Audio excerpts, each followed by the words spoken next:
Because if you don't have a desire, and if you don't have a plan, and if you don't make it easier for yourself, then you're not going to wake up, and you're not going to want to get out of bed.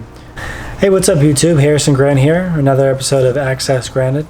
And today I want to talk about why you can't get motivated. The first reason why is you have to simplify your options. You have an idea of either you're doing nothing and you can't even get motivated to even get out of bed, or you're trying to do too many things at once to where you can't even think about doing each one of the things. You just feel too encumbered. If you're the person that's still sitting in bed and you're wondering why you can't even get up, and that's your issue with motivation, well, maybe you just haven't found anything that makes it worth getting up. If you want to be an artist, you're stuck in a phase in your mind called waiting, where you're just waiting to do it. You're not doing it. But if you can actually get the piece of paper next to you, you'll do it. But it's too far away. I would definitely encourage you to take away all distractions, people, devices, phones. If you want to get motivated, you can't expect to be looking on your phone, because your phone's actually taking the motivation away from you. It's allowing you something to do, just waste time, that's actually stripping you your motivation. So first, I would definitely figure out, what are your goals? And once you figure out that you have a goal, you can look at your life and realize that you have all these distractions. You want to go ahead and remove those distractions, because those are the things that are actually holding you back from putting the time and the effort and the concentration so you can actually do that goal. So you think about, okay, hey, well, what's holding me back is my friends.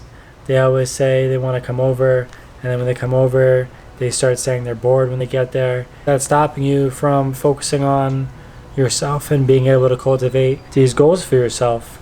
So you want to think about, okay, the short-term option is I can go out with my friends.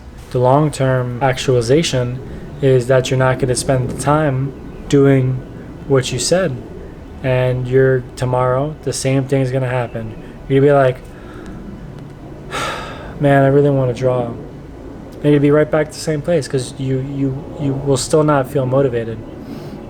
You're still going to have that longing inside you that you can't do it. So you first just have to take away your options. So maybe you're sitting in bed and you're like, well, actually it's something entirely new, something that I've never done before. And so you might take a step back, and your lack of motivation accounts for the fact that you don't know how to start doing it. So what I would definitely encourage you to do is get up and go to the library, or use your phone and use YouTube and go ahead and look to see what I actually have to do.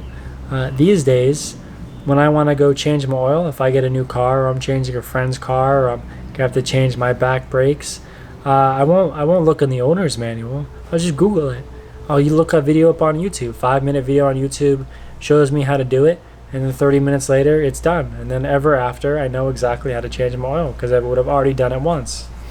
And most of these things only have to do with the fact that you just have to break it into smaller parts. You have to think, okay, my goal is to change my oil, or my goal is to be an artist. Well, there's different things that are going to hold you back that you don't know yet. So you'll Google become an artist, and the first thing that it'll pop up is go to school at Art Institute, pay $80,000 for 3 years, become an artist. Or you can go on YouTube and write first steps to drawing, how to draw, and you'll find pretty quickly there's fundamentals, there's color theory. You can then start by learning how to draw, by learning the fundamentals and color theory. So once you broke it down to smaller parts, you don't have to worry about the all-encompassing artist. You think, okay, I need to focus on the fundamentals. I need to focus the color theory.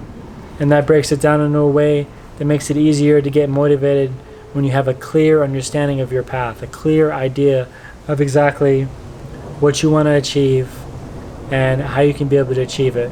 But if you're just laying in bed, you don't have the motivation to do even that, then I would definitely encourage you to maybe look in yourself and figure out what's really holding you back.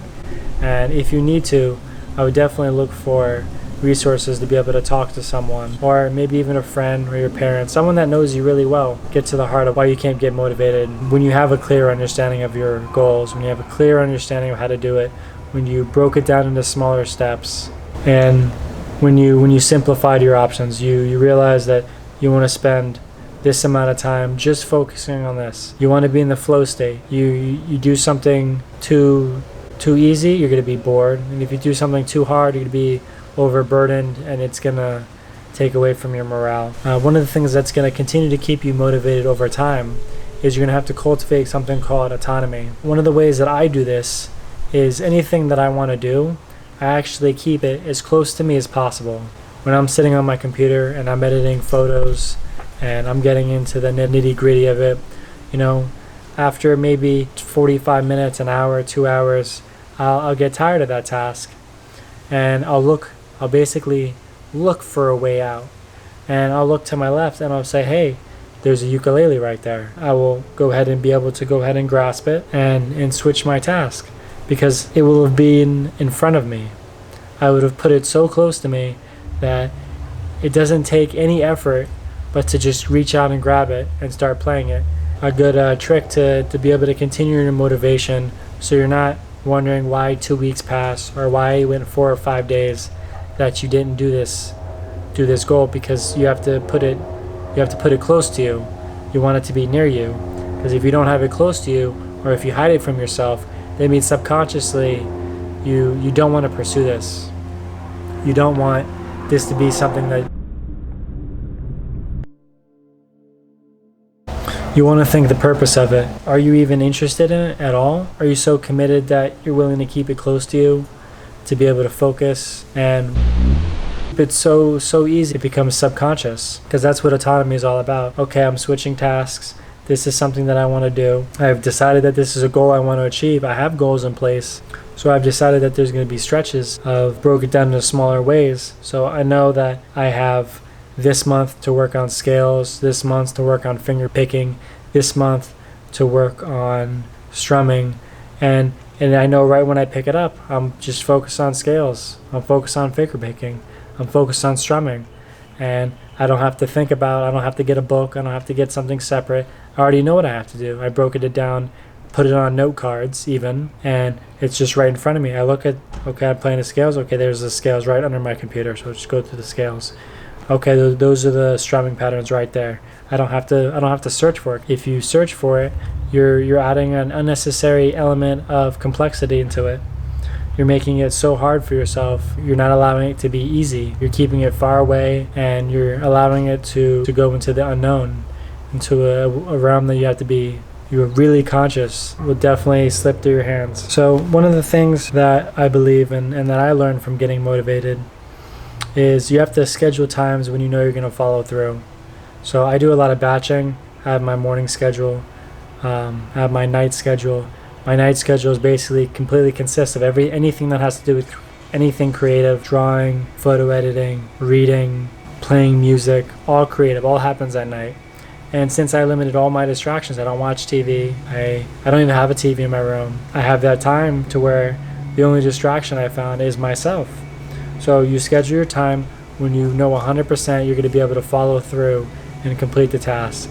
If you know at 5 in the morning is your best time, then you have to be up at 5 in the morning doing it, because that's when you're going to be at your highest performance. Set up the times when you know you're going to do it. Pick the easiest parts to learn first. If you want to learn music, don't jump into a 4-year university and start learning about theory, unless you want to be a composer, because then you're not really playing music, you're really writing music.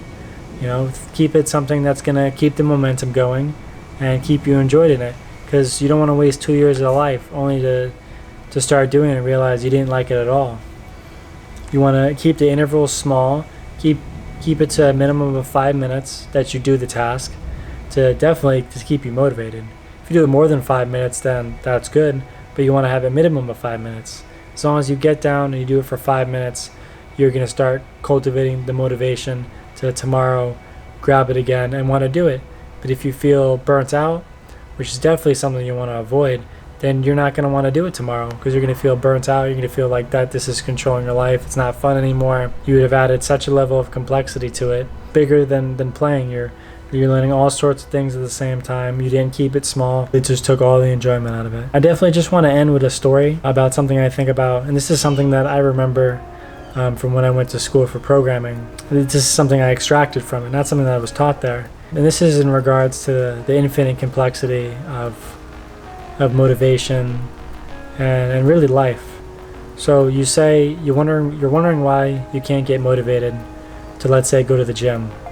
Well, to you, going to the gym is a really simple effort, but in reality, there's so many levels of complexity under going to the gym. If you have a car, you have to drive your car. If you're running, you can run to it. If you're biking, you have to bike to it. Then you have to know what route you want to take. If you're driving, you have to fill up your car with gas. You know that when you finish your workout, you're probably going to be sweaty. So if you have something to do after that, you have to set aside enough time to be able to shower and make sure you have clean clothes, which means that you're going to have to set aside before you even leave to make sure you have a bag packed and that you have your soap and your clothes and your teeth and everything you need to be able to do that. And so when you start to think about and you break it down and you say, I just want to go to the gym. You're really saying that I want to do all those things.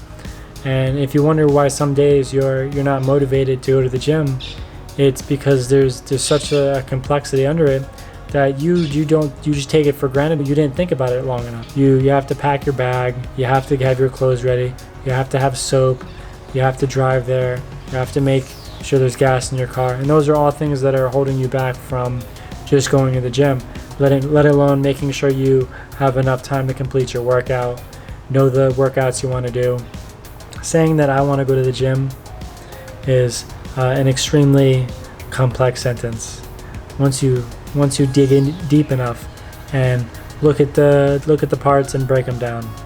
So I hope this video will help you get motivated in the future. I hope you find some sort of insight from this.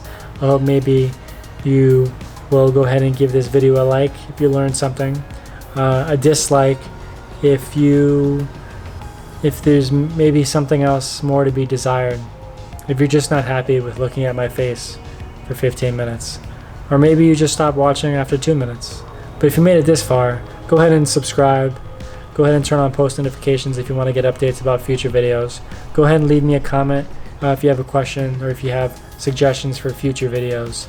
But I definitely think this is definitely an important topic that you need to start thinking about for what's actually stopping you from getting motivated, because your absolute goal is to yourself, and you want to be able to treat yourself right and to cultivate good habits and to be motivated to wake up in the morning and to get out of bed. Because if you don't have a desire and if you don't have a plan and if you don't make it easier for yourself, then you're not going to wake up and you're not going to want to get out of bed. You're going to feel like it's too much. And a lot of people think it's too much. I used to think it's too much a lot, because there was no clear understanding and there was no clear idea, and you were just kind of lost. So I definitely encourage you to go ahead and use some of these points and bring them into your daily life, and hopefully you're going to find some sort of understanding in yourself through the things that I've talked about. I really thank you so much for taking the time to watch this video and listening to me. I hope you have a wonderful rest of your day. Thank you so much. See you in the next one.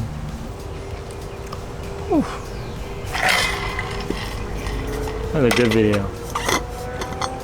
Oh yeah.